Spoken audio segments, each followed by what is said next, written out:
La hausse brutale du niveau de l'eau et les pluies diluviennes, probablement liées au changement climatique, risquent de faire disparaître la couleur si prisée du lac, due notamment à la concentration de sel.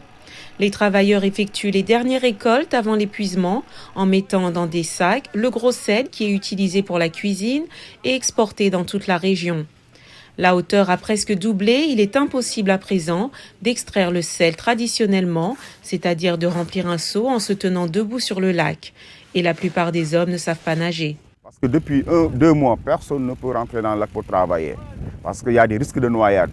Le sel est au fond du lac, personne ne peut plonger pour exploiter le sel. Ça, c'est un problème.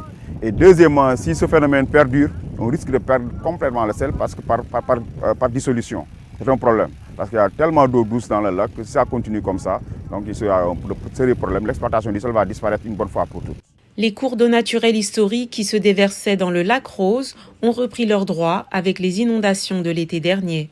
Ce que nous avons constaté, c'est qu'avec le retour des pluies, il y a eu des ruissellements importants que nous avons constatés dans ces zones-là, avec la reconstitution de marigots, de cours d'eau, et tous ces marigots et ces cours d'eau-là se sont de façon naturelle traînés, si vous voulez, et en suivant la topographie, vers le lac Rose. Est-ce que maintenant, il peut y avoir possibilité de pollution ou etc. Ça, c'est des études peut-être qui pourront en fait confirmer tout ça. Ibrahima Mbaye, gérant d'un hôtel au bord du lac Rose et président de l'association ARR, Lac Rose, garde toujours un œil vigilant sur le couloir d'évacuation d'eau se déversant dans le lac, en observant si oui ou non des poissons se trouvent dans les eaux.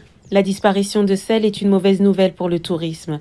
L'attraction autour de cette nouvelle curiosité naturelle, où les eaux exceptionnelles virent journellement du mauve au rose écarlate, représente une forte source de revenus qui menace de disparaître. Les entreprises autour du lac, vendeurs, artisans et exploitants de bateaux qui emmènent les touristes visiter le lac, comptent leurs pertes et s'inquiètent pour leur avenir. La destination du Sénégal va avoir des problèmes parce que le lac Rose, la coloration rose et l'exploitation du sel pouvaient amener beaucoup de monde à venir découvrir. Donc là, c'est une perte pour nous les artisans, c'est une perte pour toutes les gens qui gravitent autour du lac, mais aussi c'est une perte pour le Sénégal économiquement. Le lac Rose est l'un des sites les plus visités du Sénégal et est inscrit au patrimoine mondial de l'UNESCO.